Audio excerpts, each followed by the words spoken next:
Ask me what I missed, but I'm going to try and give you a general overview. When I saw the information sheet, I tried to touch on the things that were listed there. So first off, the little maps are the exact same as this, This is the Little Beaver Creek watershed. It just so happens that last year, Ohio EPA was in and assessed the water quality of the Little Beaver Creek watershed.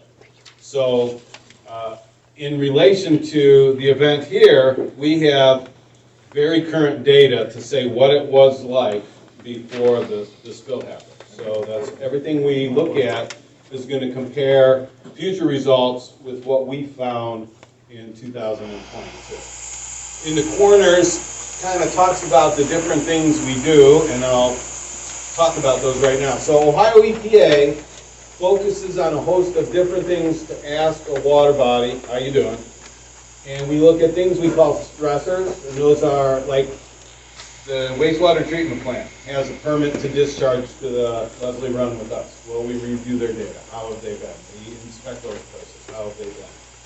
Are there any other issues? So if we did this survey in 2024 or this summer, obviously spills would be a big deal, and we would take that into account in our survey and asking that question.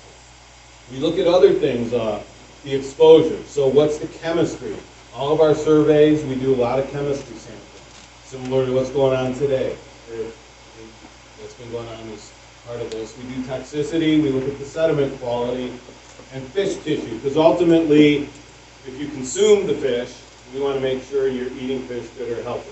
And there's a consumption index. Any sport fisherman, there's that Ohio Sport Fishing Guide that tells you, are you limited to this many meals of this kind of fish? So all the data we collect feeds into those reports, not necessarily Ohio EPA stuff.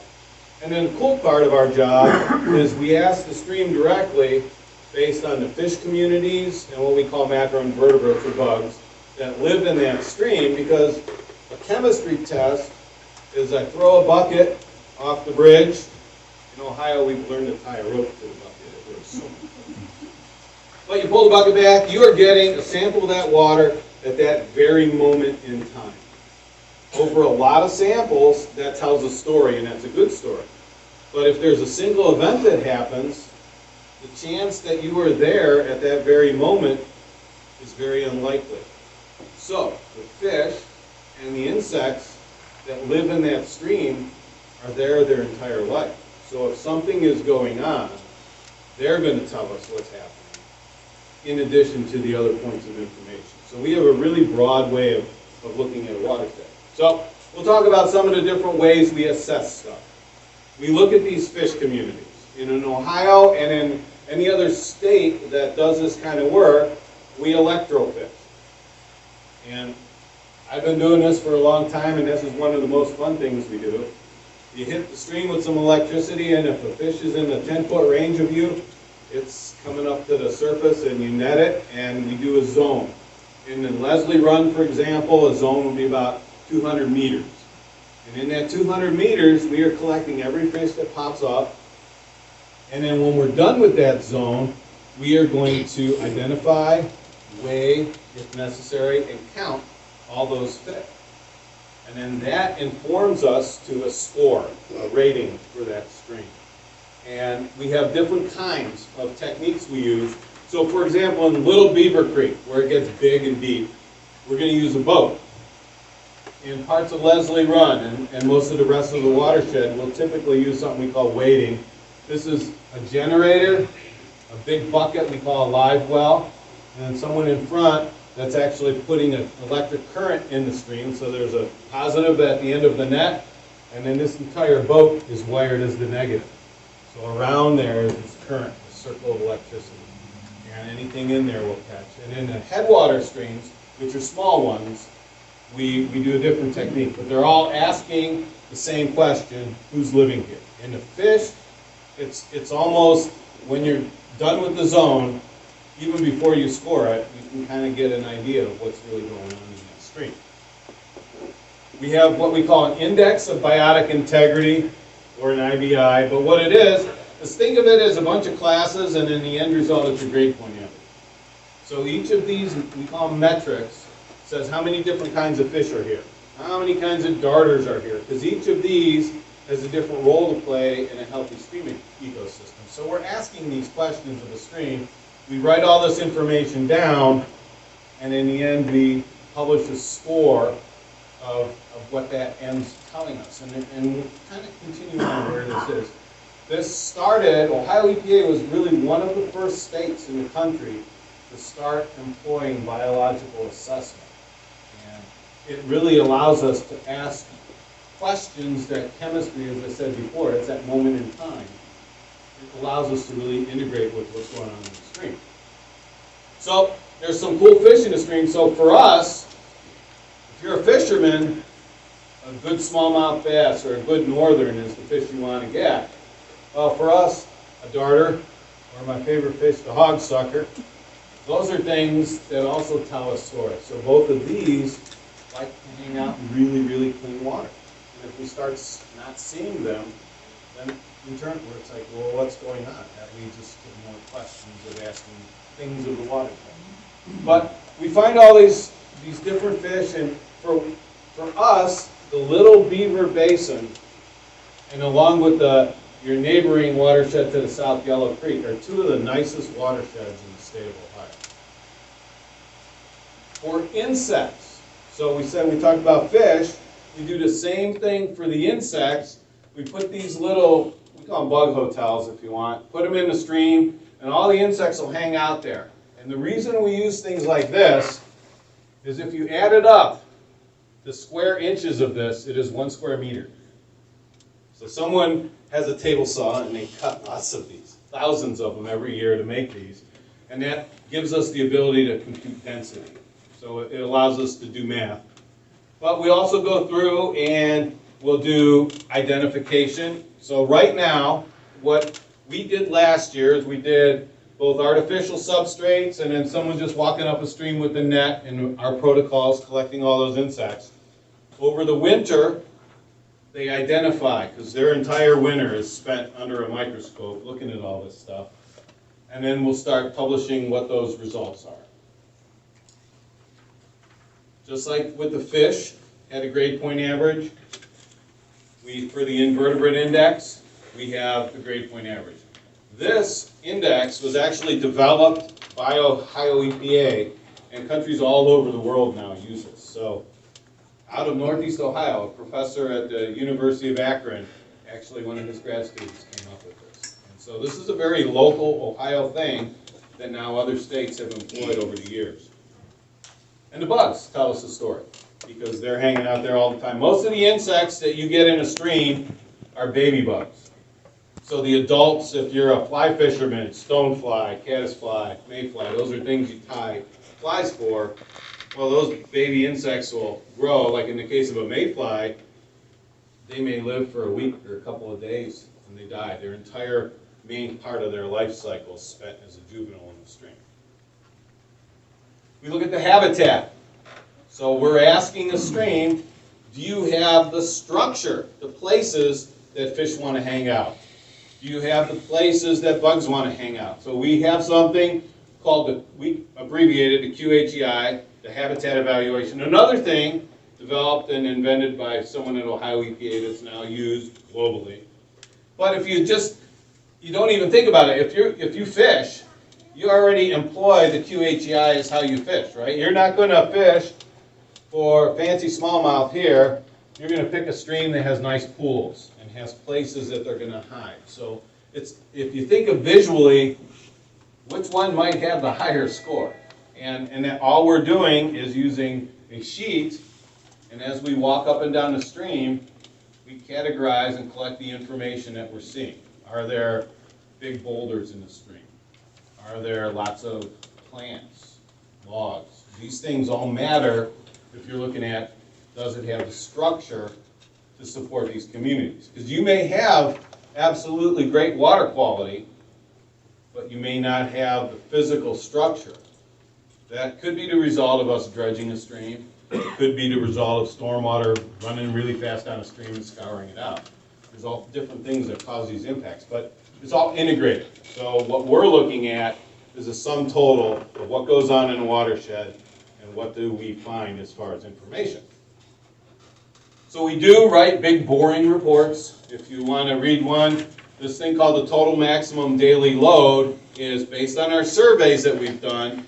We say what's good about the watershed, what could be better about the watershed, and what really needs to be improved. And in a document like this that is approved by the US EPA, we're telling folks this is what we found and this is what we think needs to happen. The good thing about the bulk of the Little Beaver Creek Basin is it's pretty darn good. So these reports for places like this are actually very simplistic. There may be a sewage plant that needs to upgrade. There may be an area that has septic tanks or a farm fields that need some better control, and we say, hey, let's get some better farming practices. But we do that. Ohio EPA comprehensively looked at this watershed in 1985. It was one of the first ones we assessed when we started doing this. In 1999, and then recently last year. So again, we have current information as a baseline to track the recovery. First the impact, and then the recovery of what's going on here. Ohio EPA was the first state in the country to make these fish surveys and bug surveys legal numbers.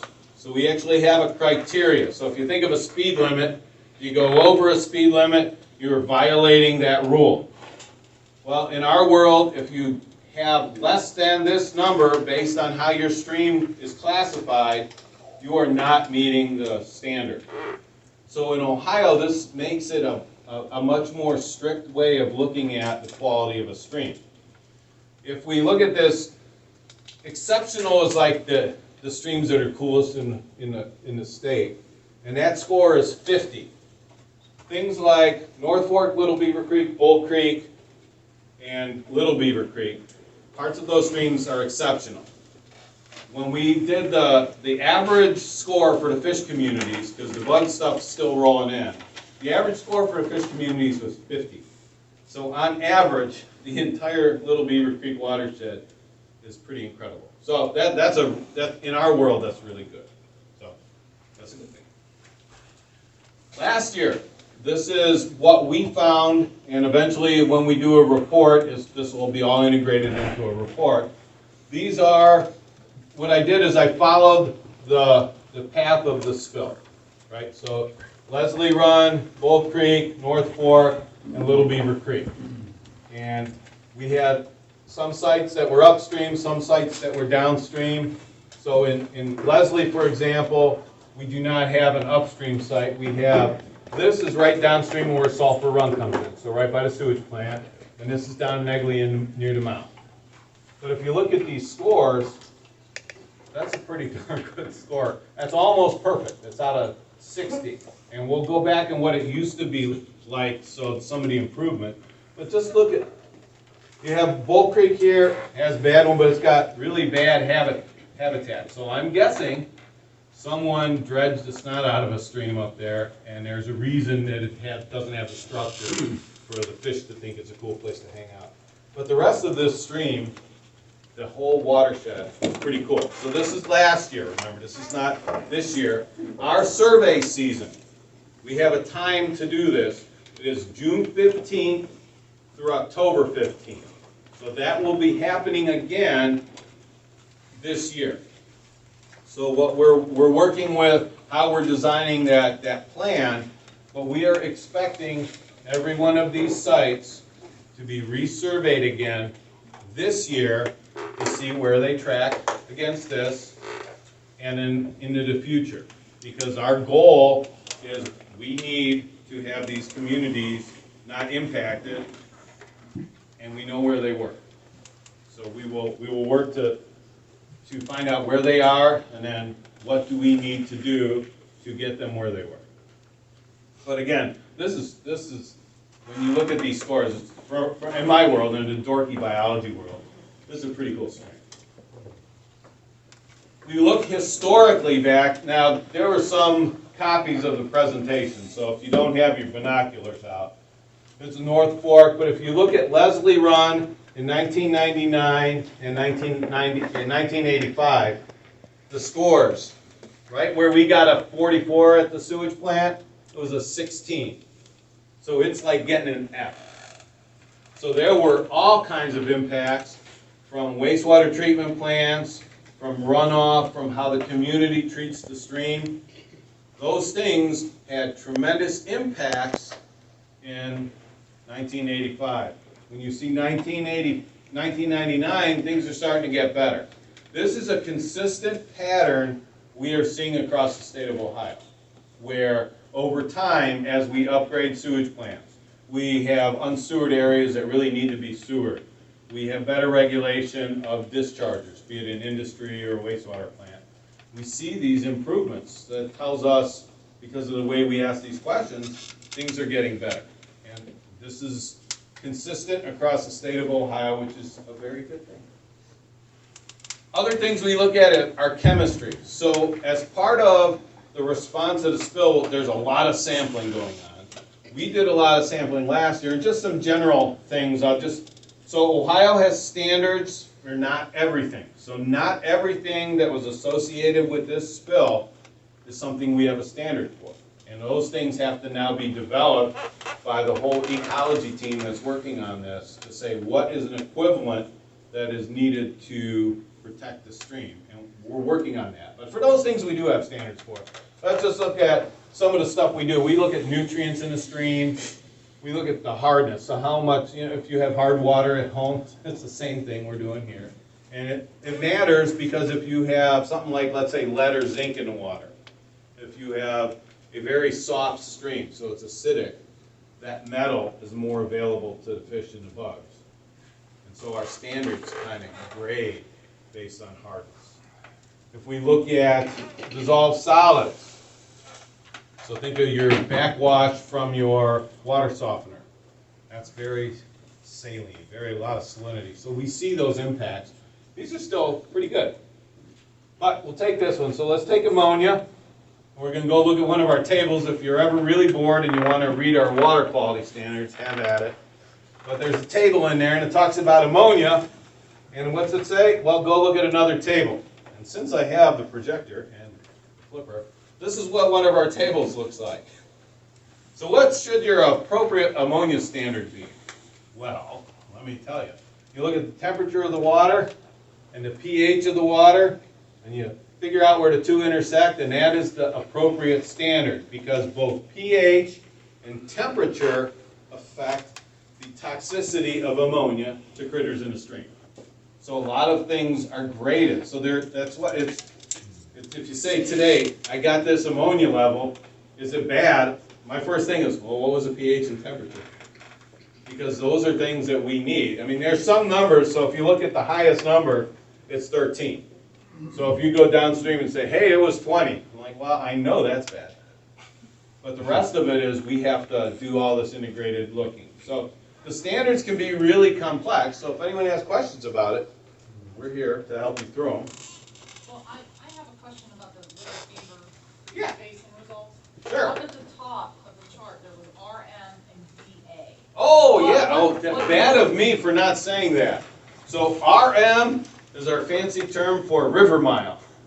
So river mile 0 is where a stream enters another stream. And then we have these things called river mile maps. So this would have been back in the 1980s. Our interns were bored, and we said, get a ruler out, and every 1/10 of a mile, you put a line on these rivers. So every topographic map in the state of Ohio has every stream with these 10th mile hash marks. And for us, it's a place. It's like an address on a stream. If you discharge here, and DA is drainage area. So from that point, just like in your bathtub, the drainage area that goes down the drain is anything that hits in the bathtub. That point, it's all the watershed that drains to it. It matters to us because remember when I talked about the fish, I said there were boat sites, wading sites, and headwater sites.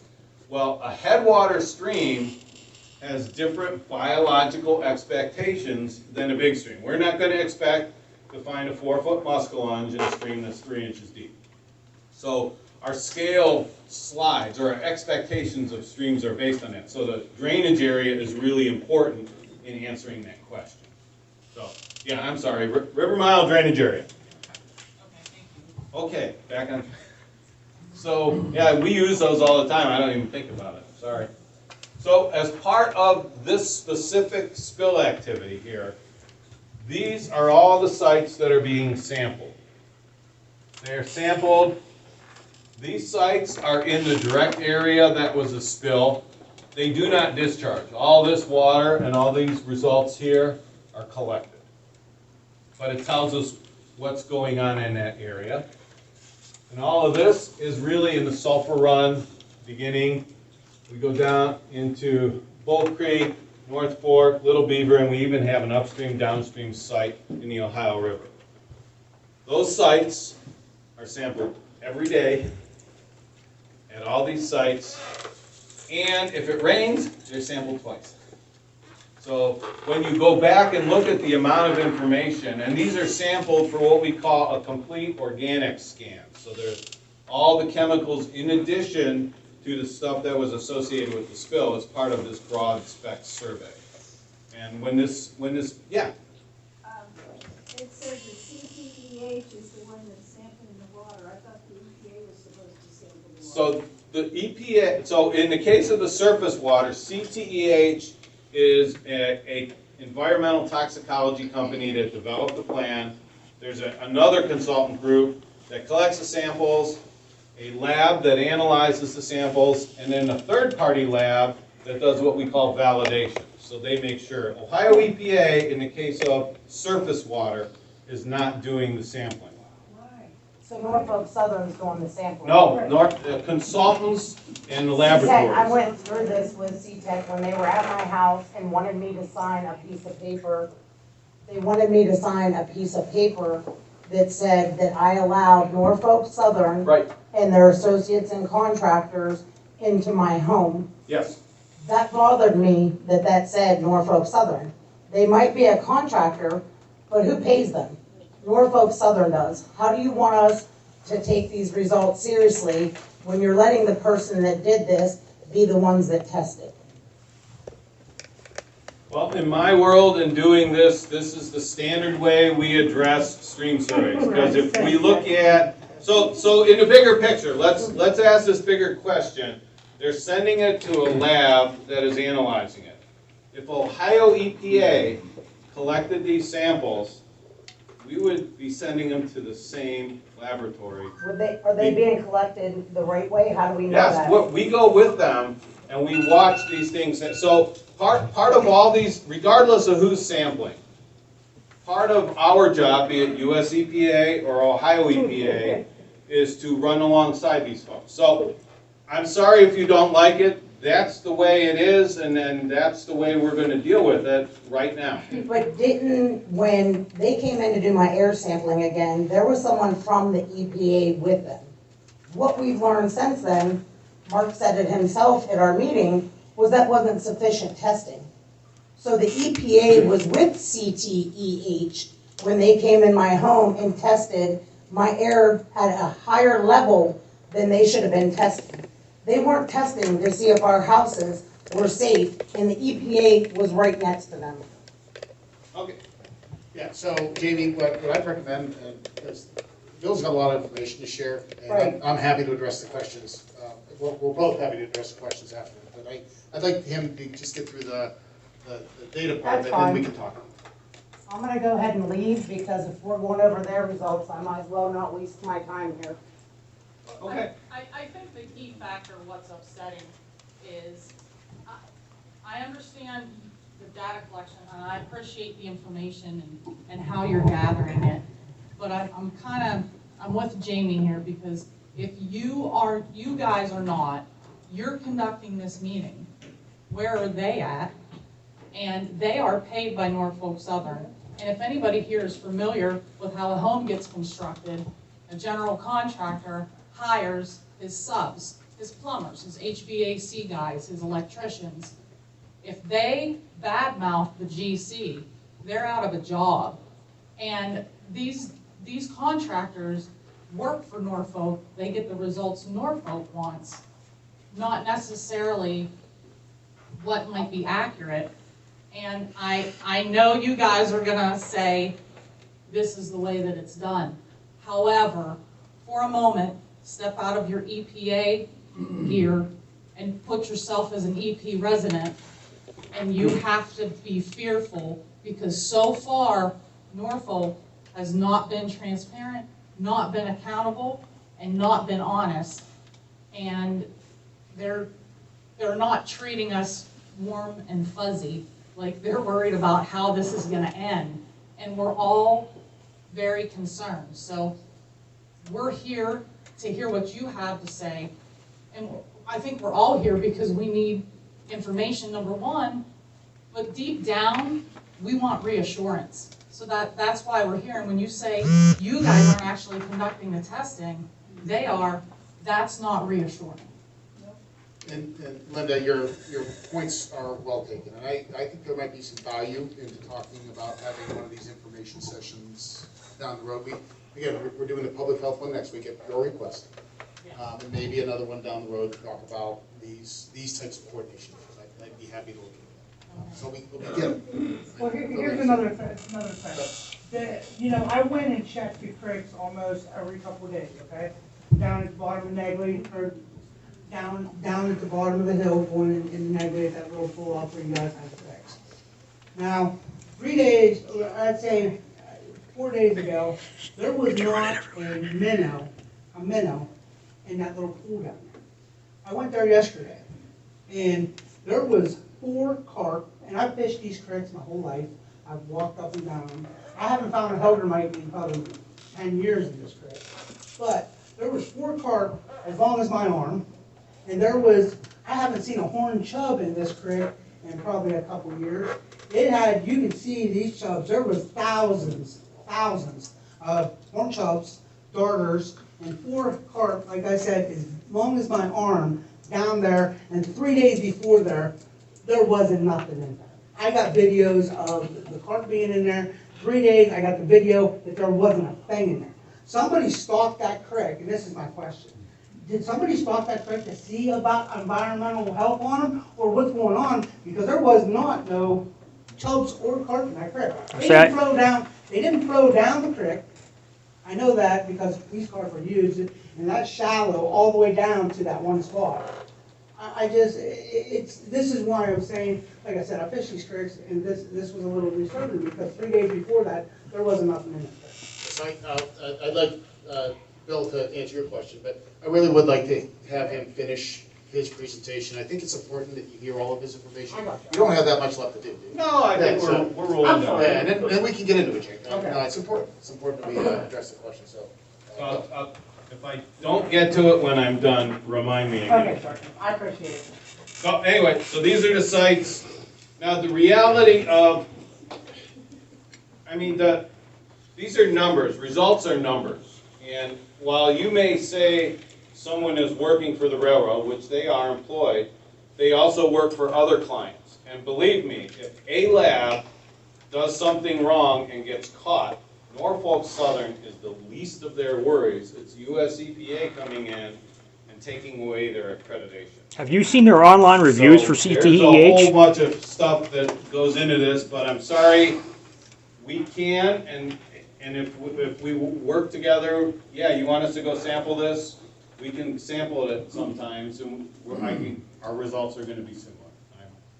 Yeah, if there was someone mirroring it. So, well, and the thing is, that's what I said, a lot of these tests, because these chemicals were not part of the normal, we call it a suite of samples, our labs are not geared up to do it. The commercial labs are much more nimble in responding to this. So if we sampled, our stuff will go to the same lab.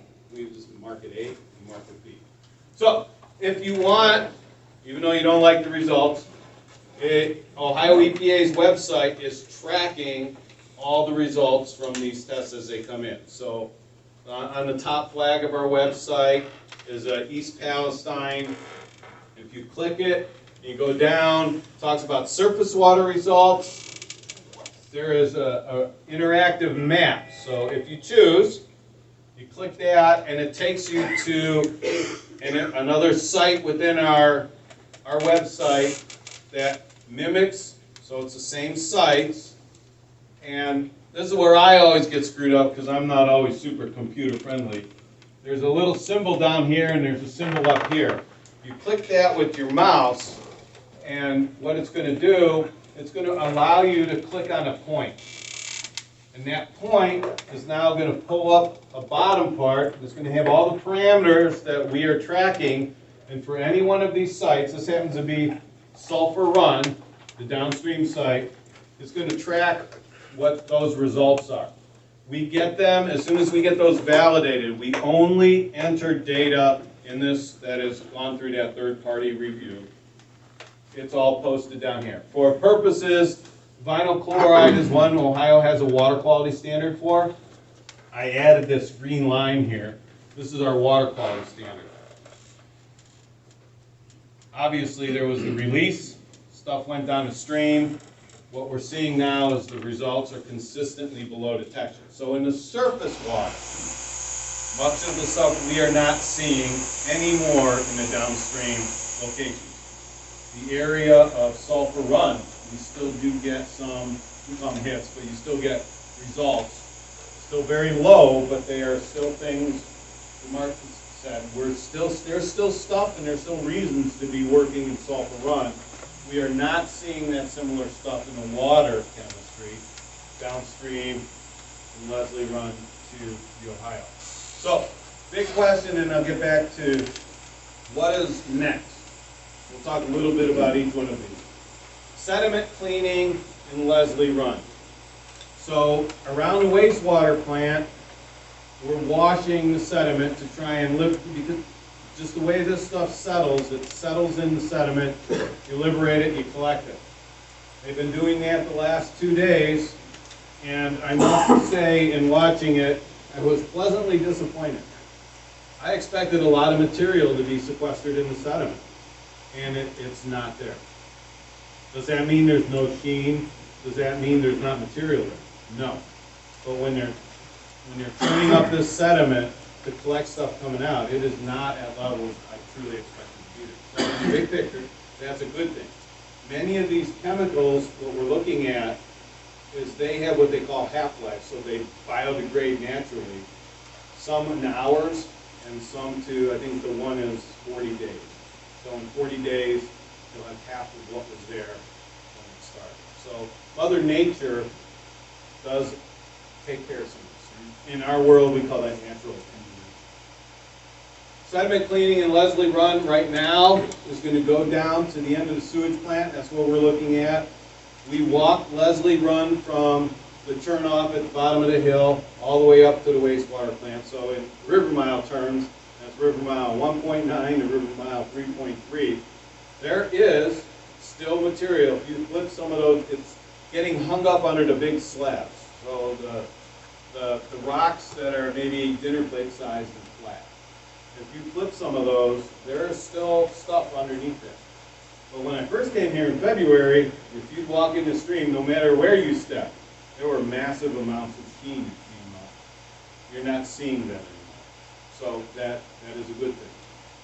The question we are going to ask is, what is that right now doing to the stream? So the chemistry sampling, we're going to go back and look at the biology again, because in our world in Ohio, the biology is the final arbiter of stream quality. So that is how our system is set up. We ask the biology what's going on. Do I know at this time? No. We walked up the stream. There are minnow schools up and down the stream. All the way up, we were finding striped shiners. We got a bunch of them. I only had a little net, so we weren't catching them. As far as your thing of fish not being there and being there, this is a very typical thing we see, because we had a spill. So we know Leslie Run had a very extensive fish kill. So for our purposes, we can say the entire stream from where it comes in at river mile 3.37 to where it hits Bull Creek. We can pretty confidently say every fish probably died in that stretch of stream. Does that mean that stream is never going to come back? Absolutely not. We see this at spill after spill after spill that we go to. upstream in Bull Creek, there is populations of fish, and they're gonna move back in. So fish coming back is not, we see that all the time. In fact, the carp, I'm sorry that carp are hanging out there, because they're one of those more pollution tolerant fish, we don't like. They wasn't there before, so. Yeah, but they'll move, so the response is, and this is one thing we gotta watch for, is if these things like carp, and the stream is generally too small as you get further up to support carp, but we don't want the carp to kick out other fish that are more pollution sensitive. But my guess, because I've been doing this for a long time, this is what we're gonna see in the fish community. It'll get reassessed this year. I bet Bull Creek, all the way down, will be back to meeting these numbers. Because upstream, it went into a stream and it went down. It went into a stream and went down. Upstream, all these fish communities didn't get affected by anything. And they're going to remove. So I think that's going to happen. Leslie Run, I can pretty much look at the lower parts, and we'd say, is it going to hit that 54, that really cool score? I don't know. But do I think it's going to recover to the point of where it meets exceptional again? Yes. As we go further up in Leslie Run, that's the one that's the good question, because that's about movement. Can the fish that are moving back into this stream in 1 year's time move all the way back up? That I cannot answer. It's a distance for them to move. There's some ripples and some things they got to get through. This will continue, this biological monitoring, until we know that system is restored.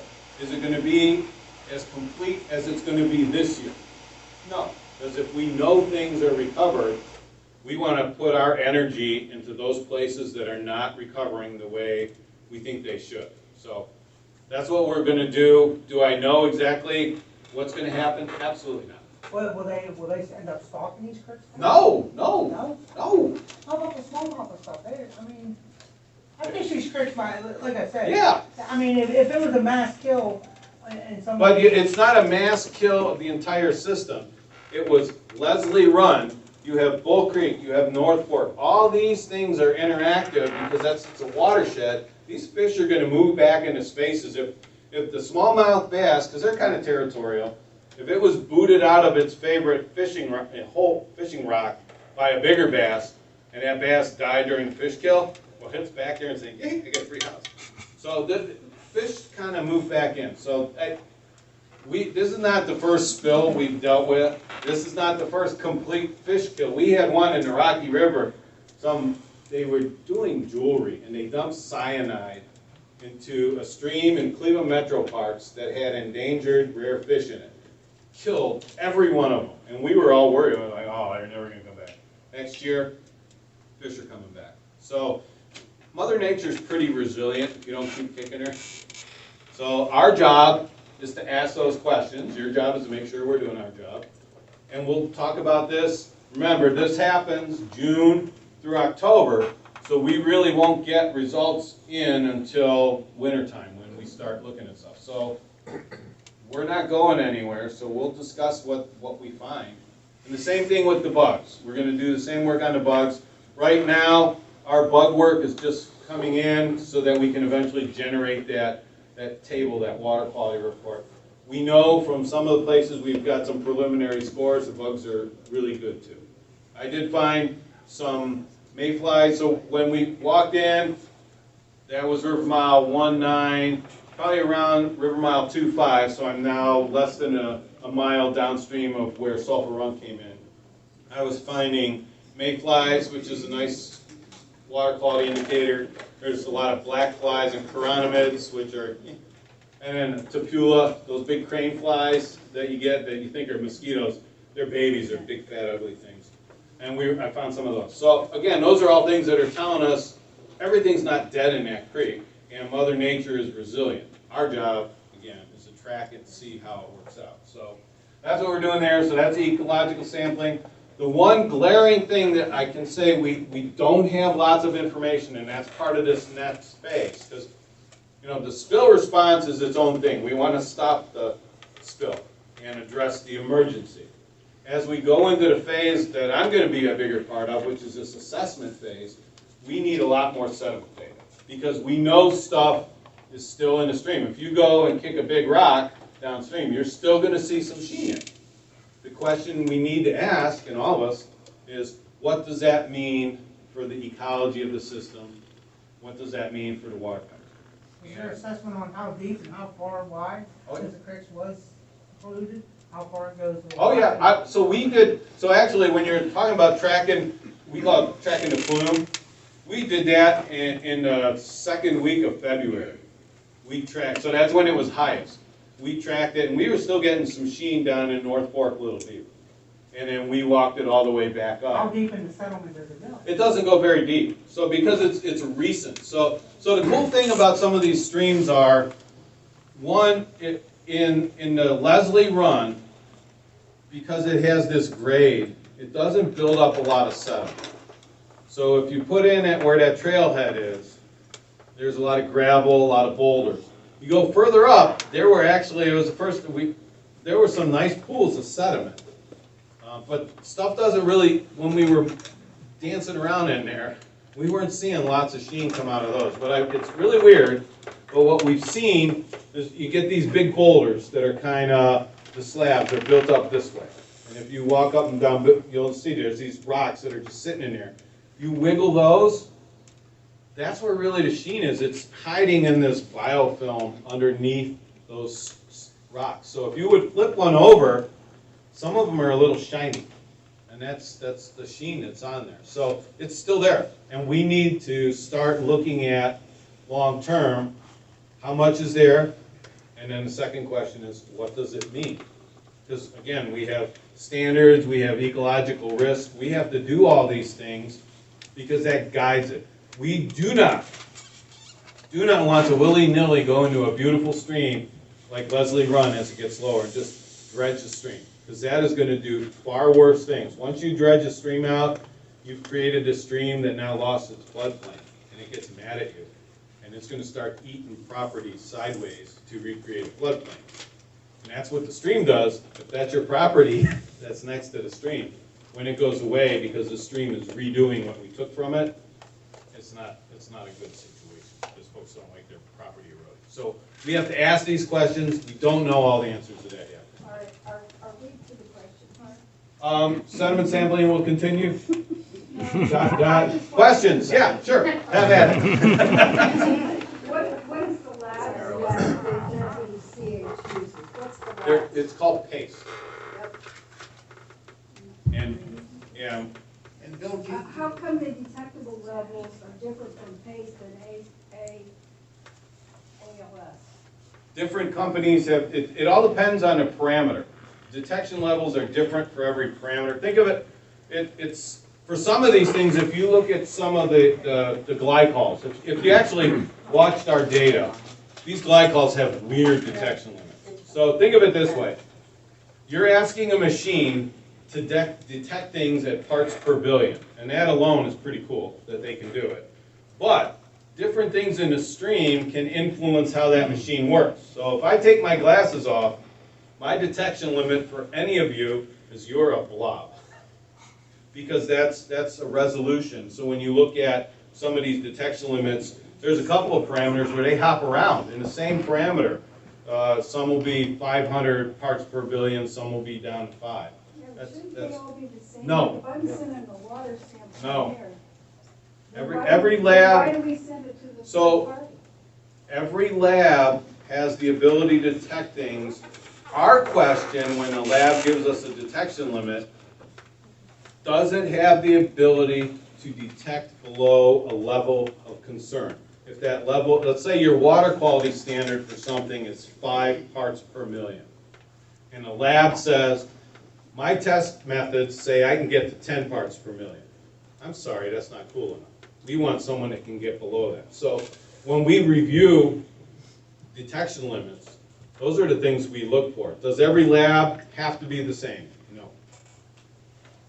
so Bill, can you quickly, before we get another question, talk about sulfur run, because So, yeah, so sulfur run, so Leslie Run in our world, the upper part, so to where that turnoff is, so that upper part is what we call warm water habitat, which in our world means it's our expectation of any stream across the state of Ohio. As you get further down in Leslie Run, it is marked as what we call cold water habitat. That is because it has an assembly of critters that live in there that like cool streams that are fueled by groundwater. So when we're talking about where are contaminants hiding out, what's going on, you're getting this, if you're getting a stream with this constant groundwater flushing through it, it's upwelling and moving things downstream. So they have different expectations in our world. When you go to Sulphur Run, in our water quality standards, we rate all these streams. Sulphur Run is something called limited resource water, meaning what has been done to it over the years of culverting and impacts to the stream from what's gone on with land use has made that stream something we do not believe can support a healthy fish community. So we call it a limited resource water, and we have no biological expectations like we have in the same thing in Leslie Run. So in some ways, that's bad. That means us people have done something to a stream to make it not able to support our expectations. In the case of what's going on in relation to the spill and the cleanup, it also means that if you dredge Leslie Run, I'm going to be really sad because you're going to mess things up ecologically. If we have contamination in Sulphur Run and they're chasing it, it's go for it. Because our ecological expectations, therefore what applies in those rules, are different. So Sulphur Run still has stuff in it.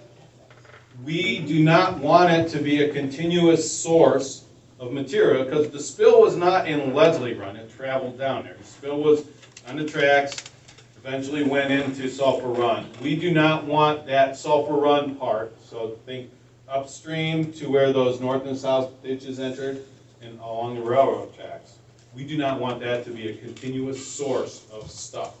So that's why all this excavation is going on. They're chasing the material that has been in the soil so we can get it out so that now we don't have a continuous source. And that's going to continue, and US EPA is in charge of that. When they run out of soil that doesn't pass their expectations and they hit whatever their clean level is, then they're done. And then our expectation is that the source will hopefully no longer be a threat to Leslie Run. This takes time. This is not something that will immediately happen. There's a time limit for this. We're already seeing with fish coming back to Leslie Run, we already see ecological recovery. So It's not perfect. piggyback off Go for where it. you said soil. Yeah. The EPA, in my understanding, is that not you, but EPA, they are doing side-by-side soil samples with Norfolk Southern, or whoever is I can address it. CPAC. Is that correct? So, this is a follow-up to Linda's question, but basically you guys are talking about quality control, right? How can we ensure we have quality control of the samples that are being collected by the Norfolk Southern contractor, right? So, yes, 20% of the soil samples that were collected in the soil program were split samples, okay? So that's an additional quality control measure. In the drinking water program that Laura talked about last week, thank you for being here again, they also collected side-by-side, not split, but side-by-side samples to also verify contaminant levels and make sure we have quality control. What you're asking for and what Linda just asked for is, are we going to do some sort of split sampling in the surface water bodies, right? And then when we get to the sediment phase, will there be some type of split sampling? So here's what I'll tell you. We do have some plans that we're still going back and forth with the company on to finalize, all right? We will take these comments back for future sampling, all right? Right now, we're not, as far as I know, we're not doing any split sampling, right? But we hear your comments. Now, we do have a ton of other quality control measures that we use, direct oversight, just like Bill described, and we do that with all the media that we're sampling. We also do a thorough review of the quality control reports that are provided. So there are quality measures in there. Like Bill, I have never questioned the data because the data that we've collected across all media has matched up really well. So I don't question the data.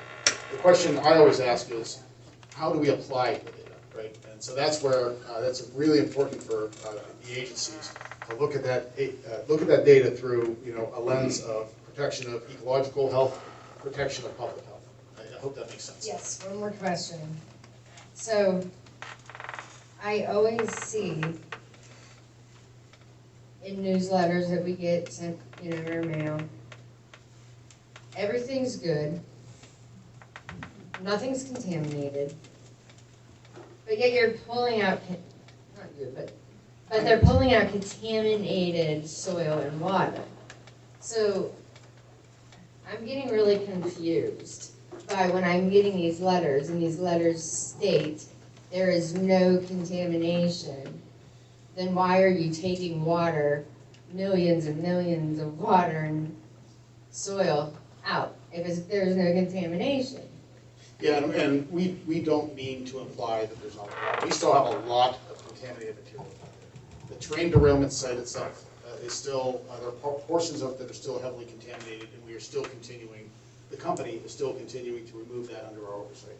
There are portions of the creek, Bill mentioned it, Sulphur Run is contaminated, right? You go in there, you stir up the sediments. I go in there a couple times a week and I stir up the sediments and I see it, right?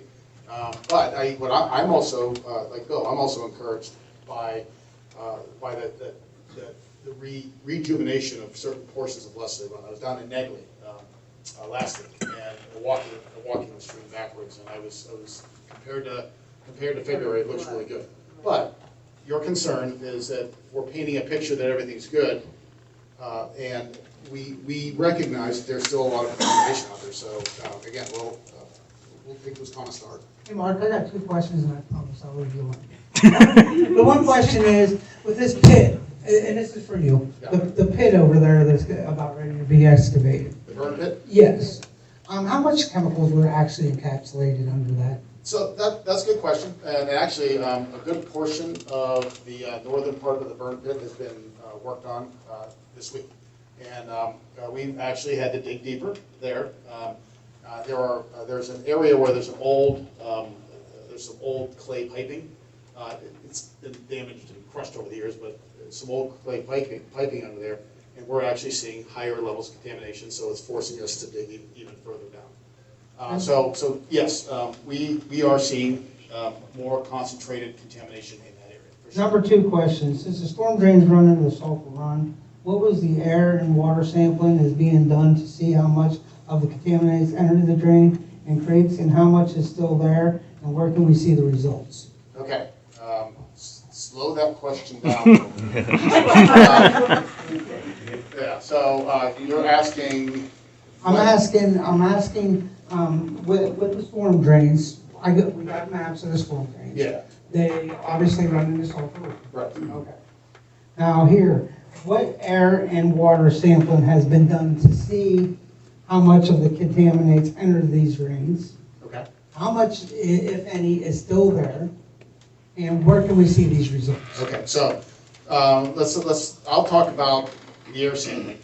Bill, if you want to talk a little bit about the water sampling, if you know off the top of your head. But we did the air monitoring and sampling session a couple weeks ago. So we've got an extensive network of air sampling around the derailment area out into the city. And in those areas, there are locations extremely close to storm drain culverts, storm drain entrances.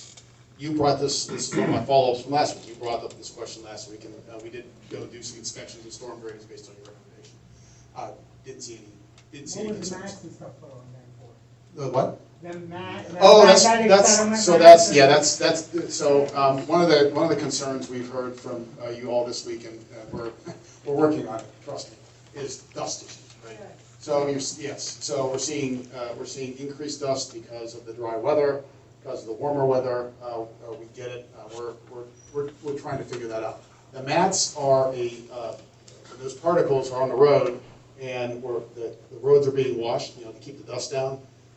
They're getting into the storm sewers and potentially clogging up the storm sewers. So we don't want to, create a storm sewer So backup you problem. found nothing in the storm drains as far as their water? So on the water side, we haven't done any sampling in the storm drains, but we have done it in Sulphur Run. And yes, there's contamination of the sediments. Yes, the level of contamination in surface water has dramatically dropped.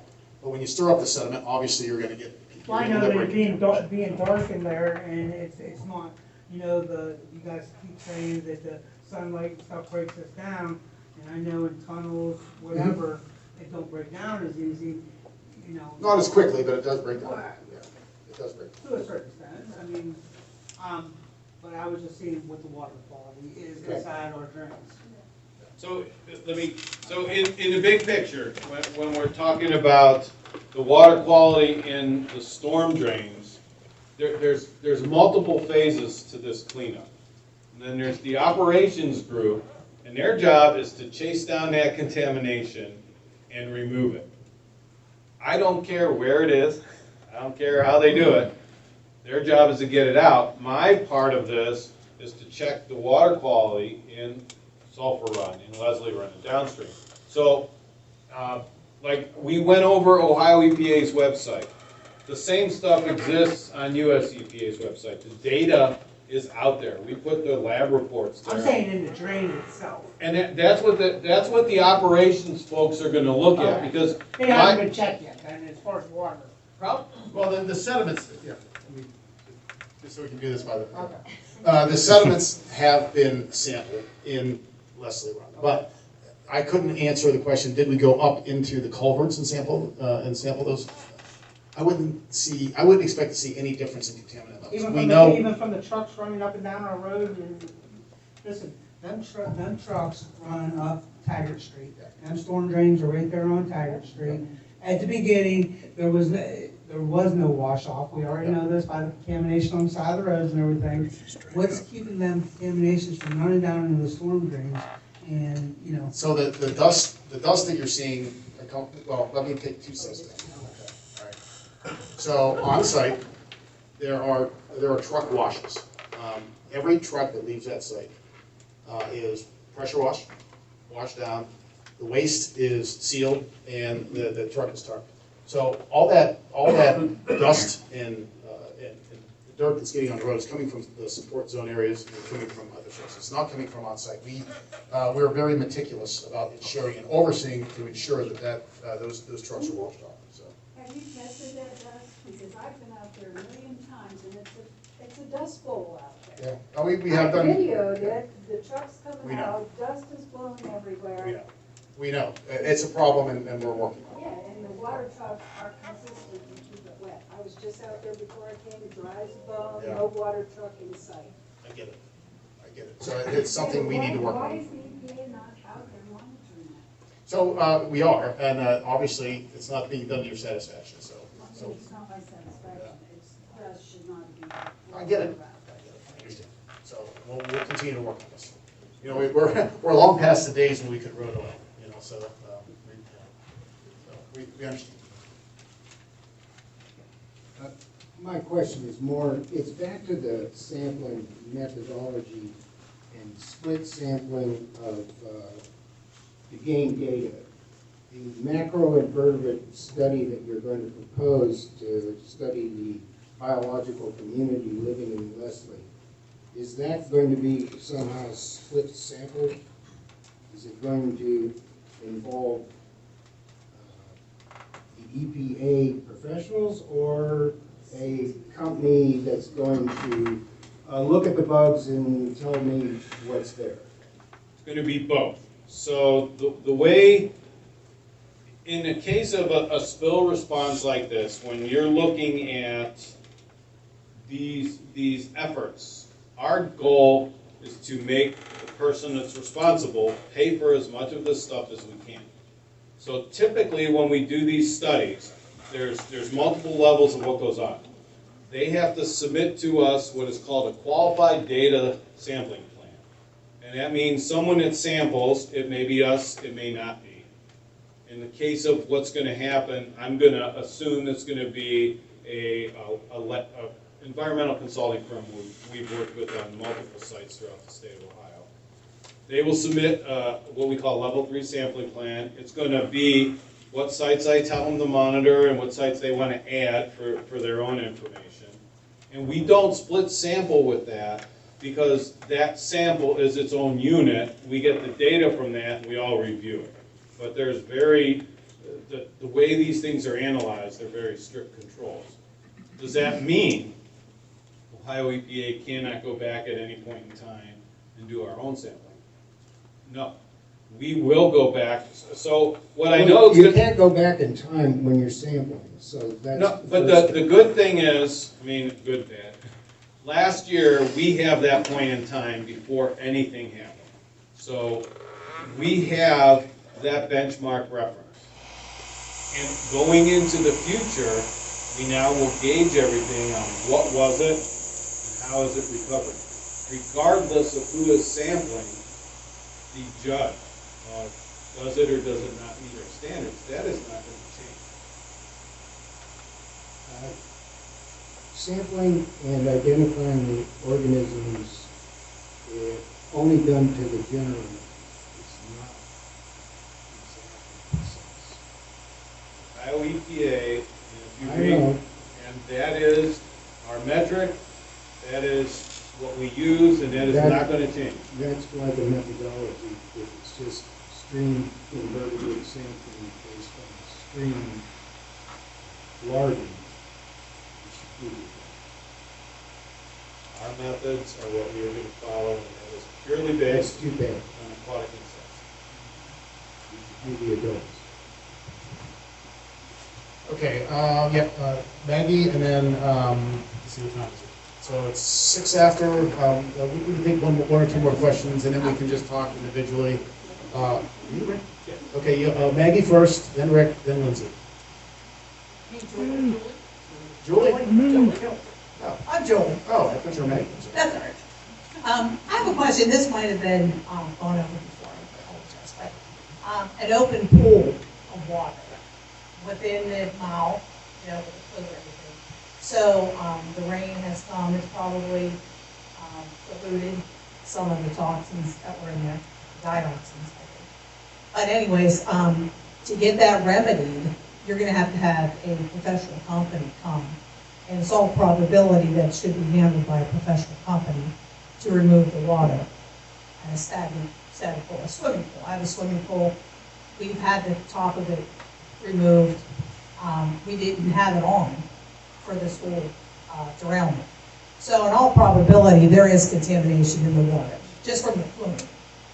I would think that should be removed professionally, the water. So I called,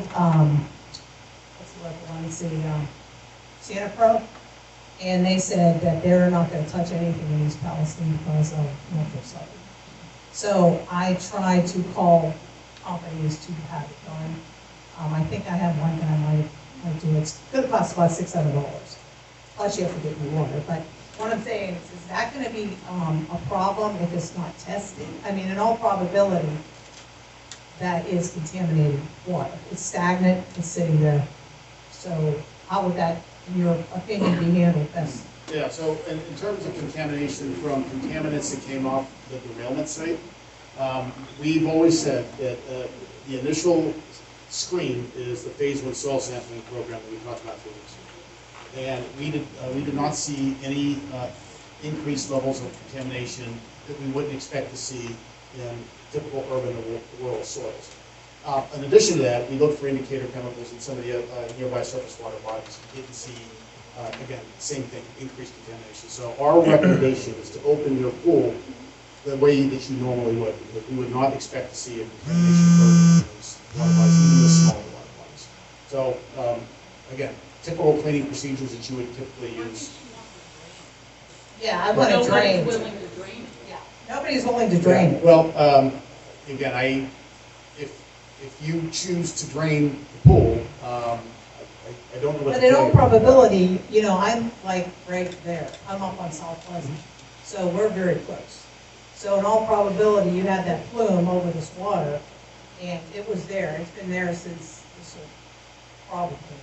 So, in all probability, I wouldn't want to be swimming in, like, dioxins are measured in parts per trillion. So in all probability, you have a chemical in there. Acetone, whatever it is, whatever it's conglomerated to be chemistry-wise. So I think safety-wise is, I want it drained professionally, I don't want to touch it. So I guess the only, again, we have to base our cleanup decisions on the information. So I should have it tested, would you test it? So, no, because again, all the sampling that we've done today has not shown that there's a problem. Yeah, but that doesn't mean there's And nothing in it my also pool. doesn't mean that if we collect your sample and we see 5 parts per quadrillion of a certain chemical, which is about what you would see in a typical small water body like that. We wouldn't, again, there's no way to determine whether or not that's coming from the derailment site versus what is typical. I don't have, All the background samples we collected also had levels of dioxin detected. So we're seeing it not only in those compounds at typical levels in this area, but also in but not in a pool. Again, you're missing my point. We're seeing it. So, Yeah, we are testing. yeah, and we've looked in There surface shouldn't be, water bodies in for, regular pool water, there's no evidence that dioxin should be there. again, it's ubiquitous in the environment. You would expect to see that in any typical environment. But there should not be a level. And the thing is, you say one thing, I say, let's get it tested. Let's see what's in there, and then go from there. We currently don't have plans to do that, so if that changes, we'll let you know. So, other questions? I'll let you know what they found in our standing water. Okay. They're big words, and they're pretty scared. Yeah, that's not an absolute current thing. Rick? Hi. Can you tell us a little bit about the burn pit? You said you did Yeah. pull up some dirt, and is this just a rumor, or was it covered, or was it, tell us about the burn pit. So, was it covered? I don't know the answer to that, but I do know is when they reestablished the track, after the derailment, they did lay some ballast. You said ballasts? Yeah, well, train rocks, right? The rocks that go underneath the train tracks. So when they reestablished the tracks, there was rock put down. In terms of Rock put over the burn pit. over the tracks, I don't have an answer for you on the actual pit itself. I'd have to check with our guys who were here that night, so I don't know the answer to that. And what was the criteria for, why would you repair the tracks and leave the burn pit sit? So again, What was the criteria well, for the order? Yeah, we knew there was a contamination problem along the entire length of the track, right? I mean, so there was going to be a remediation regardless of what happened next. Okay. So, And you said you dug up some of the burn pit? so we are in that, the excavation is happening right now. Actually, it's probably past that area right now. Is in the north, one of the north areas where there was one of those burn areas that happened, yes. And you said there were contaminants found? There's contaminants found along the entire stretch. So we're What are seeing, right, well, let me explain the distinction from the west side to the east side. From the west side, we had a number of non-hazardous cars, plus the butyl acrylate car released, right? Those releases happened. As we got further east, you got closer to the vinyl chloride problem, right? And so on the west side, as that excavation happened, you get some off odors here and there, right, from the butyl, because as we've talked about many times, the butyl has an odor threshold that's extremely low. As we got further east, now we're seeing the vinyl chloride area. We're seeing some low-level detections around those areas for vinyl chloride, so which we expect to see because that's where it was. And as we've been digging down into that area, we are seeing some elevated contamination. So if the What? vinyl chloride. Vinyl chloride. Mm-hmm. And is it a lot of liquid? No. A moderate amount of liquid? Not liquid, it contaminated soil. And what's the, someone talked about a depression or a swale next to the, nothing? There's a ditch. Okay. Yeah, the ditch is being dug out as well. Was there a concern with that the vinyl chloride may have? Well, we're seeing it in the rivers downstream, so of course it got into the ditch. So got in the ditch, got in the sulfur run, got in the lesser run, so yes. Yes. And State Line Lake right there? Is it anything? Wetlands. Yeah, so state line, I know there was some surface water sampling done there, and I don't have the information for you right now, so I'd have to sort No that. sediment sample of State Line Lake? I'd have to check. Okay. And what are the chances of it having gotten under any of the industrial buildings there? That's the next stage. So good question, very good question. So as the tracks get finished, and actually we plan to do one of these information sessions on all things track related. So stay tuned for that in the near future. And it'll actually be more informative because we'll have a lot more information once we start that assessment process away from the tracks. So stay tuned for that. But yes, obviously we want to, part of the plans that are being not distributed, developed and reviewed is a full assessment of those areas. So we'll be able to inform on plans as well, what the extent of contamination assessment will look like and so forth. So, And those are more on the eastern part of the derailment? all four sides. Yeah. No, I mean, the buildings, there are buildings on the eastern area where the vinyl chloride was spilled. Well, There there's is potential that they've possibly. North and south. I'm not following you right. You talked about mainly butyl acrylate being on the western part Yeah. of the, right? And of the yeah. spill. Mhm. And so, and vinyl chloride was more toward the east, is that It's just where correct? the initial spills happened, but as you know, I mean, as we know, it got in the ditch, got in the river. So there's contaminants, not just in those specific areas. Yeah, having never, because the area is isolated by fence, just as a question, those buildings are near where the vinyl chloride spilled? Again, there are buildings near the spill areas, yes. I'm trying to understand that we are going to, Understand my question? we are Yes. going Ram to establish a full characterization assessment of those areas. All right, last Yeah. question. Let's say you determine there is vinyl chloride under the buildings. What's the solution? Depends on the nature of contamination. For example, some buildings, there are air stripping techniques can take place. We've done removal actions in the past where the buildings have actually come down. It just depends on the nature of the contamination and decisions that are made based on all the parties that are involved. So. Oh, I lied, one more question. How do you determine how do you determine what volume of vinyl chloride may have gone under the buildings? How's that done? Well, again, it's all based on environmental sampling. That's the first step. So once we see the concentrations in soil, then we can make some reasonable estimates of what might be present. So again, those assessments will answer a lot of these questions. I know Lindsay has questions, so thank you. The sediment sampling, I think you sent me February 8th, like kind of Yeah, preliminary yeah. results. Yeah. Do they have any more sediment sampling for the creek? Like what I do know- is in the sediment? Yeah, I do know that there was a series of sediments collected, I think in March, but I'll let Bill answer that question. And then we'll wrap it up and we'll take on individual questions after that. Sure. So like I said, the one area that we're really missing that detailed information on right now is sediment. There were 3 different rounds of sediment sampling. One initially, which was not as extensive, and then 2 more. Has there been anything current? No. What are we doing now is every media that is sampled has to have a sampling plan developed, then has to have a quality assurance plan developed. That's where we are. And once that happens, then we have developed a sampling plan. Why is it taking so long to get the sediment results as compared to the results for everything else? Well, you have to have these plans, you have to have these prescribed actions to ask the questions. Initially, the biggest concern is, are the trains still on fire, and are we containing the spill?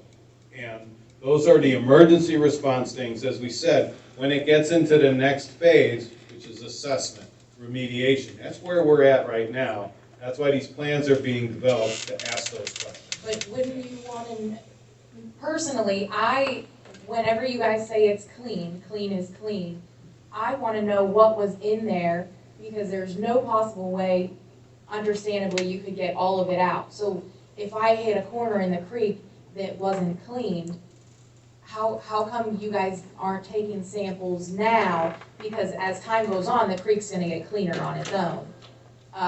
So you might miss something that was in there. And can you tell me, like, can you tell me what all was in there in the February 8th? I know you kind of gave me a general, but it wasn't like the full list The results should be on for the your- sediment. Yeah, we can get that information out. Yeah, Lindsay, I gave you the list of all the positive detections, right? Because they didn't want you to have to scroll through 50 pages of documents. So all the positive detections of what we saw in the sediments. But again, that was early in the spill. It was only a couple samples. I know that there has been some sampling done since then in sediment. I think in March. Yeah. Yeah. So there is more data out there. So we'll see if we can get our hands on it. One more. How do you respond to all of the like third-party testing, the universities and stuff that are coming out with the stuff, with their results and saying like it's not great at all? Yeah, yeah, I'm glad you asked that question because I've personally looked at some of the third-party data that's been provided to us. And to date, the data that I have seen does not look different than the data that we've collected from these third parties. Now, what we don't know. We don't know what their work plans were to collect that data. Were they just out grabbing samples indiscriminately? Did they have specific data quality objectives that they were following? Again, we don't know that, but we are always open to looking at third-party data. We just got some third-party data, an email from somebody who was collecting third-party data. They said they told us that they'd like us to take a look at their data. Happy to do it. Yeah, and again, I think it's not that they are saying, we are saying everything's good and they're saying everything's not good. We agree that there is contamination in these areas. But the way that they're describing the contamination, for example, there's one third-party individual that was collecting water samples and trying to equate that to an air hazard, which to me is absurd, right? You have to have air data to determine whether or not you have an air hazard. So again, how are you describing the hazard? So we're not having direct conversations with these individuals unless they provide us with the data. So when they do, we'll look at it. We're not afraid to look at it. It's still just, that's the main thing I worry, like, I think you should step up your sediment sampling. Because it's. Point taken, Yeah. Well, just to say, we just had our we have a bigger group of dorky scientists that sit around, the eco group, and that was the big thing we talked about yesterday. Because there's two challenges we have. One, while it's very easy to find sediment in Sulphur Run, because it's a very silty stream, the same does not exist in Leslie Run and Bull Creek. Those are very rocky streams. Now, today we found some really cool sediment pockets in Leslie, but we have to come up with two techniques to ask that question, because if a stream, just like some of the stuff is hanging up under these rocks, that is not silt. When we talk sediment, it's that fine gooey stuff. That is not what we would sample, yet we know there's potential material in this place. How do we ask the question of that space? So we're going to have two different ways of asking questions. One, getting a jug of silt, and that's a very easy, very established technique. The second one is how do we ask the questions of these real cool streams that don't have a lot of sediment, that have a lot of gravel, like the lower parts of Leslie and Bull. There's this thing called rheocrete. It's the stream beneath the stream. And that's where the stuff can hang out. But if we do a normal sediment sample, we're not collecting any of that because the lab's looking for those things bound to silt and clay. So that's what's being developed, because we're looking at asking what's in the water. When you walk on a stream, there's still water flowing underneath what you're stepping on. We have to ask the question of that too, to get to your point of what is still here. Because you're right, that is a big, we don't exactly have all the information we need to make good decisions right now. And that's our next phase of assessment, is to be going in there. That's not very reassuring. And Bill, you keep saying, you say stuff, and you say things, and sheen, but you got your other terms that you can articulate very well. What is the stuff and the sheen? What's the name of it? What is this snot that you see? So the contaminants that we're tracking in the waterways itself, it's a combination of butyl acrylate. There was some vinyl chloride. I don't know if you're seeing vinyl You're not chloride. gonna see vinyl Yeah, chloride. because it's volatile. It volatilizes off pretty quickly, and some petroleum products. So that's it. And Now, is benzene a petroleum product? it's part of the family of petroleum products. Yes, absolutely. So we've gone way over. So again, we'll be back next week, 6 o'clock, public health session. We'll hang around for a little bit to answer some questions, if so, and thank you.